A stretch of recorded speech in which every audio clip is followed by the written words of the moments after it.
Hi అండి, అందరూ ఎలా ఉన్నారు? నేనైతే చాలా బాగున్నాను. ఈరోజు సందివిసులు చేస్తున్నానండి, చికెన్ సందివిసులు. ఇది ఒక కోడిని ఇలాగా అది సాల్ట్ వేసుకుని మిరియాలు వేసుకుని ఉడకబెట్టేసుకున్నాను. ఒక కోడిని ఉడకబెట్టేసుకున్న తర్వాత చల్లారిన తర్వాత ఇలా బోన్సులు విడిగా అది చికెన్ విడిగా ఇలా తీసేసుకున్నాను. దీనికి నేను సందివిసులు మా మేడమ్మ పిల్లలకి మా వీళ్ళకి నేను సందివిసులు ఎలా చేస్తాను మా ఇంట్లో అన్నది నేను మీకు చూపిస్తాను. తర్వాత ప్రాసెస్ బండి. సందివిసులకు కావాల్సిందండి, ఇగో 2 ఆనియన్స్ తీసుకున్నాను, అంటే ఒక క్యారెట్ తీసుకున్నాను. ఈ కోసుకుని ఇది తురుముకుని తర్వాత ఎలా చేయాలన్నది ఈ ప్రాసెస్ చూపిస్తాను.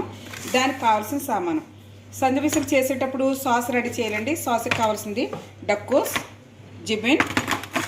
జిబిన్ అంటే సీస్, ఓకే, తర్వాత మైనస్, ఓకే. ఈ సందివిసులు చేసేటప్పుడు మధ్యలో వేయడానికి జిబిన్ మొజరెల్లా, నేను చాలా వీడియోలో చూపించాను మీకు జిబిన్ మొజరెల్లా, ఓకే. ఇప్పుడు సందివిసులు నేను సందివిసులు రెడీ చేసేటప్పుడు కోడిని వేపుతాను కదండి. వేపేటప్పుడు కావాల్సింది చికెన్ మసాలా పొడి, మాజీ, సాల్ట్, పిలిపిల్ అస్వద్. ఇప్పుడు క్యారెట్ తురుముకుందామండి. క్యారెట్ ఈ సైజులో కొంచెం పెద్దగా క్యారెట్ తురిమేసుకున్నామండి. క్యారెట్ తురుముకున్నది పక్క తీసుకుని పెట్టుకున్నాం. హాయ్ అండి, ఇప్పుడు సందివిసులకి ఎలా రెడీ చేస్తానని మీకు చూపిస్తాను. కొంచెం జైతున్ ఆయిల్ వేసుకుంటున్నానండి, లైట్గా.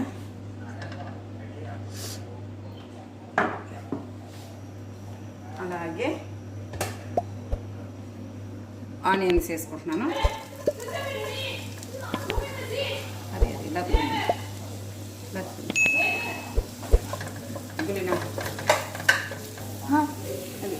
ఆనియన్స్ బస్సాలో వేగిపోయాయండి. ఇప్పుడు చికెన్ వేసుకుందాం.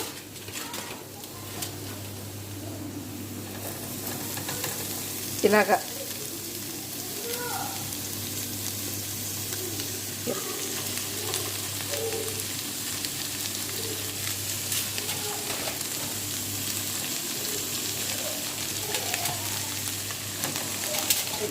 ఇప్పుడు ఈ చికెన్ సందివిసులో మనం వేసుకోవాల్సిన సామాన్లు చూసుకుందామండి. కురుక్కుం అంటే పసుపు కొంచెం, మరి ఎక్కువ కాదు. అలాగే చికెన్ మసాలా కొంచెం, అలాగే మాజీ కొంచెం వేసుకుందాం. కొంచెం మాజీ, అలాగే సాల్ట్ సరిపడగా, మరి ఎక్కువ కాదండి, కొంచెం సాల్ట్. అలాగే పిలిపిల్ అస్వద్ అంటే మిరియాల పొడి కొంచెం. ఇప్పుడు వేసుకున్న ఈ సామాను అంతా కలిసేలాగా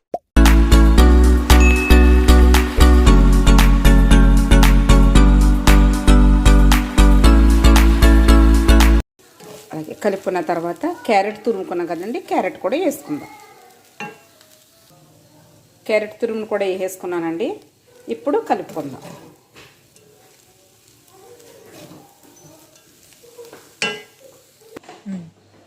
క్యారెట్ వేసుకున్నాం కదండి, క్యారెట్ వేసుకున్న తర్వాత కలుపుకుందాం.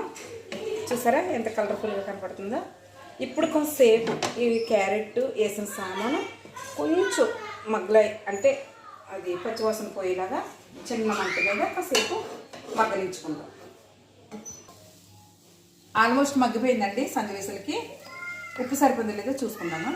నేనే తిని చెప్తాను, చాలా బాగుంటుంది టేస్ట్గానే. నేను చూపించు.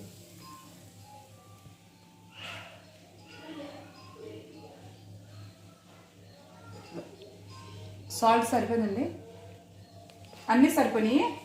ఇప్పుడు ఈ సందివిసులు ఎలా చూడతాను, ఏమేమి వేసి చూడతాను అన్నది నేను చూపిస్తాను. దీనికి సాస్ రెడీ చేసుకుంటున్నానండి. సందివిసులకి సాస్కి మనం జిబిన్ చీజ్ వేసుకుందాం.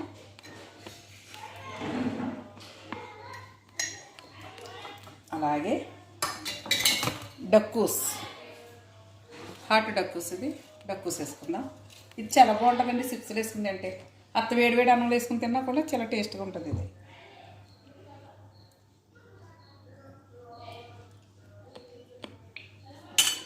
అలాగే మైనస్ వేసుకుందాం.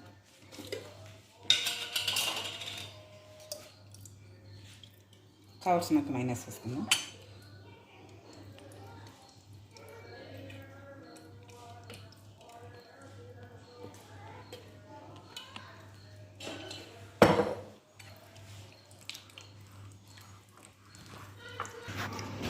ఇప్పుడు సందీసులు ఎలా చేస్తానన్నది మీకు చూపిస్తానండి. కస్సు మళ్ళీ సలాతా కస్సు రెడీ పెట్టుకున్నాను. అలాగే పతాతా మామూలుగా అయితే మిషో చేస్తాను, ఆయిల్ గల్లాయి చేయాలి వేపాను. ఎందుకంటే ఇప్పుడు రంజాన్ కదా, ఇంకా డైటింగ్లు ఫైటింగ్లు ఏమి ఉండవు, ఇంకా ఏది పడితే అదే తినేస్తారు ఈనాల. అందుకని ఆయిల్ వేపాను, కొంచెం మెత్తగా ఉంటాయని. అలాగే మీకు ఇందాక చూపించినట్టు మైనస్, డక్కోస్, జిబెన్ ఇలా కలుపుకున్నాను. ఇవి కబూజ్ లెబనన్ అంటారండి. ఇవి ఇక్కడ అరబీలో మరి కబూజ్ లెబనన్ అంటారు, మరి వేరే చోట్ల ఏమంటారో నాకు తెలియదు. కానీ కబూజ్ లెబనన్ని కబూజు ఇలా వస్తుంది, ఇలాగ వచ్చిన కబూజుని ఇలాగ ఓపెన్గా తీసుకున్నాము. అలాగే చికెన్ది రెడీ పెట్టుకున్న చికెన్ అండి ఇది. అలాగే ఇటు ఇందాక నుంచి అంతేదా. అలాగే సందివిసులు చుట్టేటప్పుడు మధ్యలో వేసుకుంటాకే జిబన్ మజ్జరలు అండి. ఇప్పుడు ఈ సామాను అన్నీ ఇలా రెడీ పెట్టుకున్నాను. ఇలా సామాను అన్నీ రెడీ పెట్టుకున్నాను. ఇప్పుడు ఎలా చేస్తాను, ఎలా వేడి చేయడానికి,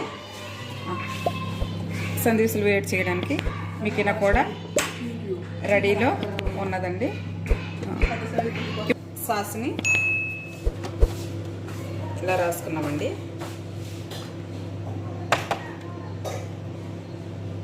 రాసుకున్న కబూజ్ మీద ఈ రెడీ పెట్టుకున్న చికెన్ వేసుకుందాం.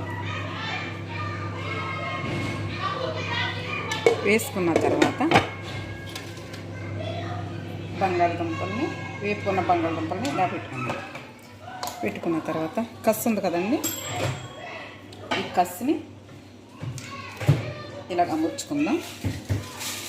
అమర్చుకున్న తర్వాత చీజ్ ఉంది కదండి, చీజు కావాలంటే ఇలా బంగాళదుంపల మీద వేసుకోవచ్చు, కింద పట్టుకోకుండా ఉంటుంది. ఇలా వేసుకున్న తర్వాత చీజ్ని ఇలా రెండు చేతులకి ఇలా పట్టుకుని